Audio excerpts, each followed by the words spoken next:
Good morning, students. Myself Dr. Rajni Parmar, Assistant Professor, Government Law College, Bhumi. आज हम आए हैं आपका लीगल इंग्लिश का दूसरा वीडियो लेके। इससे पहले वाले वीडियो में हमने आपको बताया कि लेटेस्ट का मतलब क्या होता है और मैगजीन्स का मतलब क्या होता है। आज जो ये वीडियो को देख रहे होंगे जो भी स्टूडेंट्स, अगर उनको कोई कंफ्यूजन है या वो सीधा सेकंड वीडियो देखते हैं तो प्लीज इससे पहले वाली प्रीवियस वीडियो जो है उसको जरूर देखें, जिससे कि आपको एक क्लियर हो कि हम लैटिन मैगजीन्स किनको बोलते हैं। हमने सारा इंट्रोडक्शन और डिटेल में इसका मीनिंग हमने इससे प्रीवियस वाली जो वीडियो है उसमें डिस्कस किया है। अब हम जो है लैटिन मैगजीन्स कौन कौन से होते हैं और जो कि हमारे करिकुलम में है हम उनको वन स्टडी करेंगे। ठीक है, तो पहला जो है वेरी फर्स्ट हम लैटिन मैगजीन जो यहाँ पे इंट्रोड्यूस कर रहे हैं दैट इज एब इनिशियो। इसको बोलेंगे हम, इसका प्रोनाउंसिएशन जो है आप बोलने का तरीका है उसका जरूर जो है एम्फेसिस दें, उस पर ध्यान दें कि इसे हम बोलते हैं एब इनिशियो। इनिशियो क्या होता है? इनिशियो एक लैटिन वर्ड है, ये पूरा लैटिन टर्म है, एक वर्ड है इंग्लिश में आपका इनिशियल। इनिशियल और इनिशियो, इनिशियो हम लैटिन में बोलते हैं और इंग्लिश में एक शब्द को बोलते हैं इनिशियल, मीन्स की शुरुआती रूप से, प्रारंभिक रूप से, शुरुआती तौर प्रारंभिक रूप। तो इसका अर्थ क्या हुआ? From the beginning. ये एब इनिशियो शब्द जो है आपने कॉन्ट्रैक्ट पढ़ा होगा, उसमें है कि इंडियन कॉन्ट्रैक्ट एक्ट में इसका रेफरेंस है कि जो अगर अवैतनिक के साथ अगर कोई भी कॉन्ट्रैक्ट किया जाता है तो वो शून्य माना जाता है। तो हम अगर इंग्लिश में उसको बोले तो हम ये कहेंगे कि any contract which is been made by और with the minor is void ab initio. मतलब क्या हुआ कि फ्रॉम द वेरी बिगिनिंग, क्योंकि आपको इसका कॉन्ट्रैक्ट में आपने पढ़ा ही है, इसका अर्थ क्या है कि शुरुआती तौर से ही अगर किसी माइनर के साथ कॉन्ट्रैक्ट किया जाता है तो वो वॉइड होता है, शून्य होता है। ठीक है, तो हम उसमें एक शब्द इस्तेमाल करते हैं एब इनिशियो। कोई भी मैरिज है, आपने हिंदू लॉ भी पढ़ा है, फैमिली लॉ में first part Hindu marriage act में होता है कि any marriage which is been conducted under sapinda relationship और प्रोहिबिटेड रिलेशनशिप। सपिंड नातेदारी या आपकी प्रतिष्ठित नातेदारी में अगर कोई भी विवाह किया जाता है तो उसको भी हम शून्य मानते हैं। तो उसके लिए भी हम ये उपयोग करेंगे that any marriage which is been conducted under the provision of separate relationship or prohibited relationship that shall be void ab initio। शुरुआती तौर पे किसी भी केस को हम इंट्रोड्यूस करते हैं तो हमेशा कोर्ट में एक शब्द आता है कि you have to introduce the facts ab initio, from the beginning, शुरुआती तौर से। ठीक है, तो इसका आपका मीनिंग क्लियर हुआ एब इनिशियो का, फ्रॉम द बिगिनिंग, बिल्कुल शुरुआत से, बिल्कुल शुरू से ही उसका क्या कंसेप्ट है, शुरू से ही वो कॉन्ट्रैक्ट जो है वो वैलिड नहीं है, वो शून्य है, नल एंड वॉइड है, मैरिज है। कुछ स्थितियों में, कुछ परिस्थितियों में, कुछ धाराओं के तहत वो जो है वो शून्य मानी जाती है। तो फ्रॉम द वेरी बिगिनिंग, उससे पीछे हमें कुछ सोचना ही नहीं है क्योंकि वो शुरुआती तौर से ही शून्य है। तो आपको जो है इससे related, that is your assignment कि आपको इससे रिलेटेड जो है दो सेंटेंसेस बनाने हैं। किसका प्रयोग करके? एब इनिशियो, इसका अर्थ है from the beginning, from the initial stage. अब हम दूसरी मैगजीन पे आते हैं that is acts Reis. Acts Reis का अर्थ होता है एनी रॉन्गफुल एक्ट। एक्टस शब्द से देखिए आप, एक्टस का मतलब होता है any act. Acts any physical act, कोई भी कृत्य। एक्टस, एक्ट तो सुना ही है आपने, एक्ट होता है कुछ भी कृत्य करना। ठीक है, तो उसी वर्ड से बनता है आपका एक्टस, एक्टस से एक्ट बना है एक्टस रियस, जिसका अर्थ है रॉन्गफुल एक्ट और फिजिकल एक्ट। ये आप आईपीसी में पढ़ते हैं, आईपीसी में आता है any act which is done with a guilt mind is punishable, है ना। तो एक्टस नॉन फेसिट्रियम निसी मेंसेड्रिया, ये भी एक मैगजीन है जिसमें कि आपका एक्टस शब्द का इस्तेमाल होता है। लेकिन क्योंकि हम जो बात कर रहे हैं वो अभी सिर्फ एक इनिशियल जो टर्म्स हैं, आपकी छोटी जो मैगजीन्स हैं सिर्फ हम उनको इंट्रोड्यूस कर रहे हैं, उसके बाद आप जो है इसको पढ़ेंगे एक्टस नॉन फेसिट्रियम निसी मेंसेड्रिया। तो उसमें जो है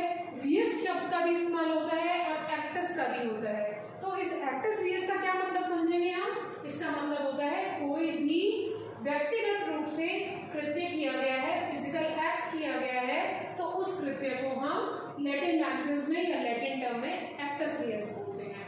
ठीक है, तो ये जो है शब्द आपके फिजिकल एक्ट कोई भी किया गया है, ये शब्द का प्रयोग होता है आपके आईपीसी में होता है, इंडियन पिनल कोड में होता है।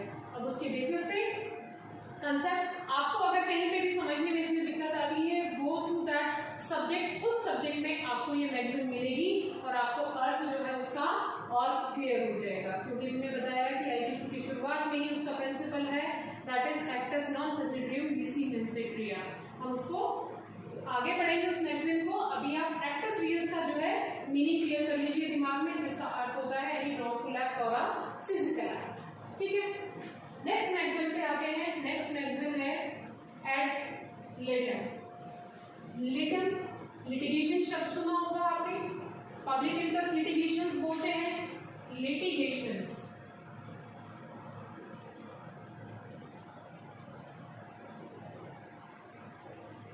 लिटिगेशन का क्या अर्थ होता है?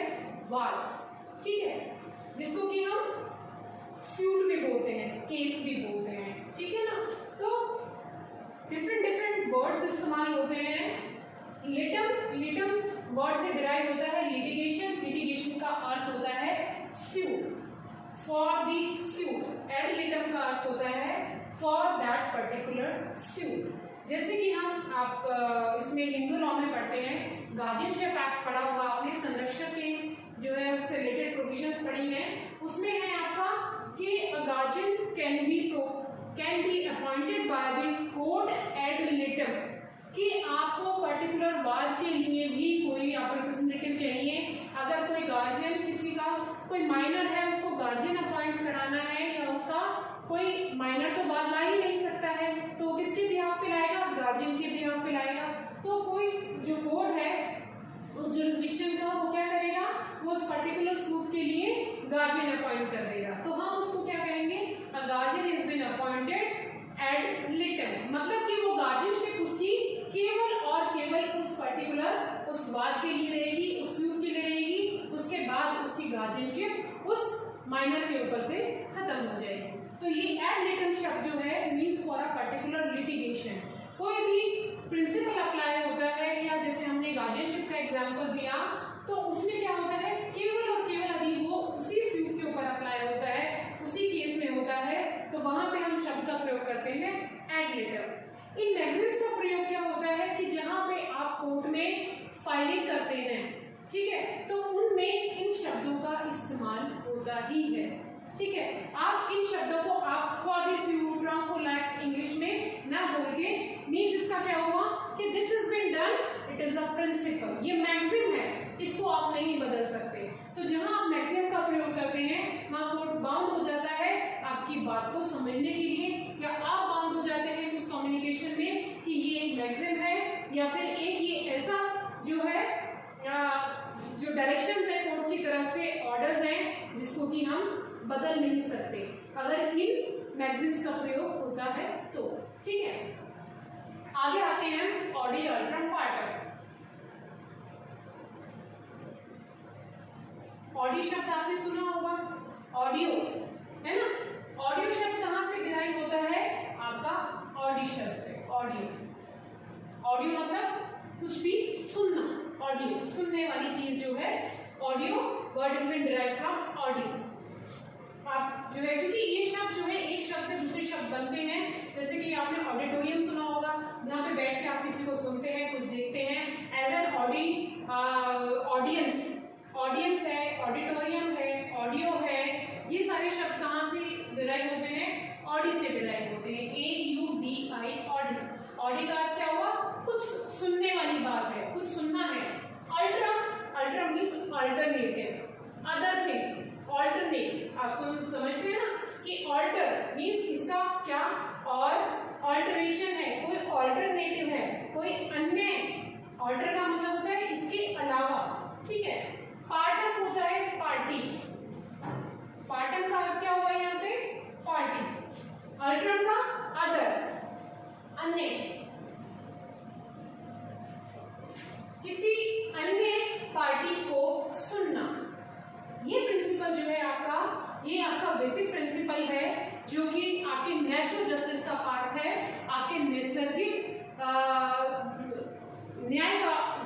पार्ट है नैसर्गिक न्याय। नैसर्गिक न्याय में आपके प्रिंसिपल्स आते हैं, तो उसमें आपका एक प्रिंसिपल है ऑडी अल्ट्रम पार्टम, जो कि आप प्रशासनिक विधि में एडमिनिस्ट्रेटिव लॉ में पढ़ेंगे, जिसका अर्थ होता है to hear the other party. ये नेचुरल जस्टिस नैसर्गिक विधि का जो है, नैसर्गिक न्याय का जो पार्ट है वो इसीलिए है क्योंकि नैसर्गिक न्याय ये कहता है कि आपको पहले तो क्या है, रूल ऑफ लॉ होना चाहिए, कि आपका विधि का शासन होना चाहिए। दूसरा, यदि आप किसी को भी, अगर किसी के लिए कोई बात लाया जाता है तो उसको जो है, उस व्यक्ति को भी या दूसरी पार्टी को भी आप सुनने का अधिकार जो है वो दे।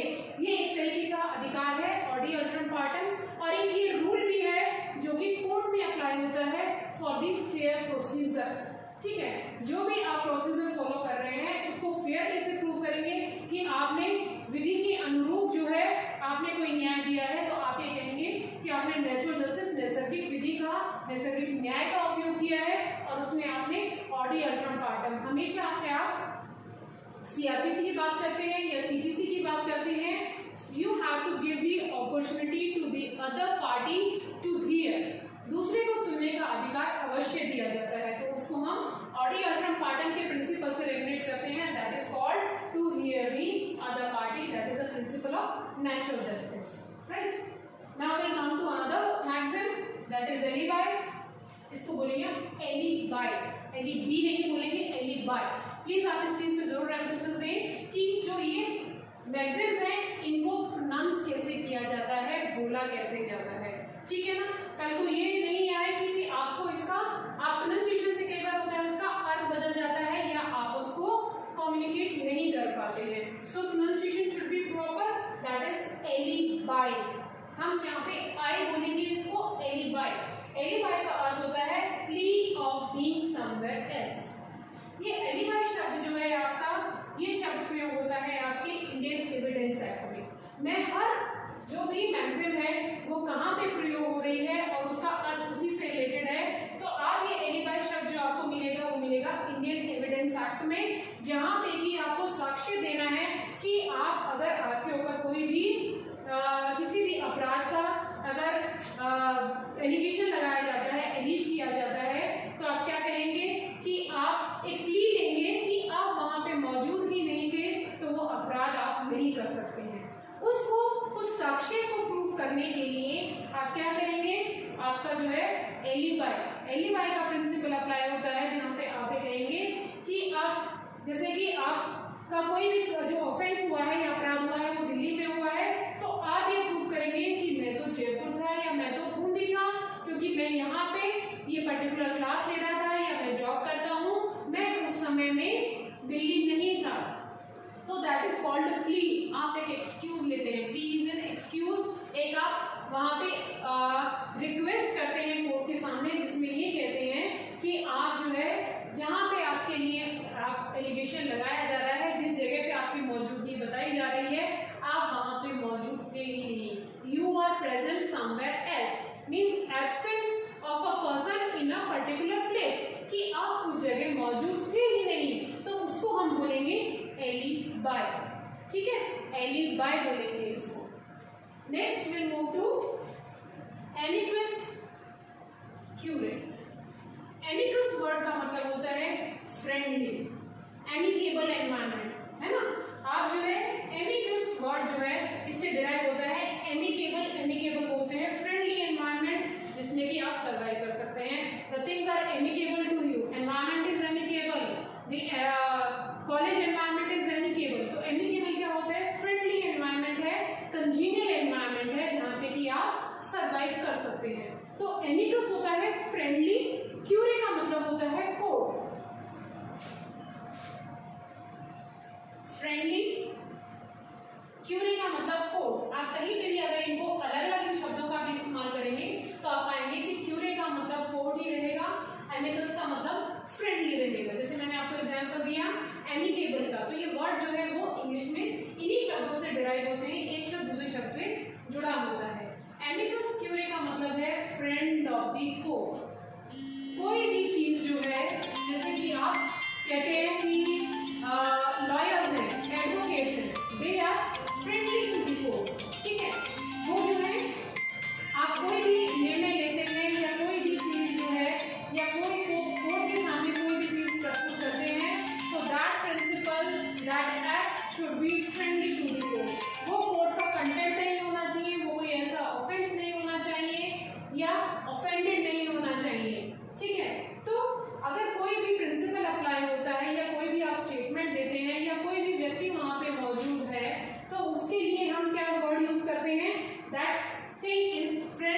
Court, that principle is friend of the court, मतलब वो प्रिंसिपल कोर्ट के अगेंस्ट नहीं जा सकता है, या कोई भी प्रोसीडिंग जो है एडवोकेट्स की या कोर्ट ऑफिसर्स की, वो प्रोसीडिंग जो है कोर्ट के विरुद्ध नहीं जा सकती है। तो हम उन चीजों के लिए शब्द इस्तेमाल करते हैं एमिकस क्यूरे। नेक्स्ट वर्ड आता है आपका कैवेट एम्प्टर। कैवेट एम्प्टर है ना।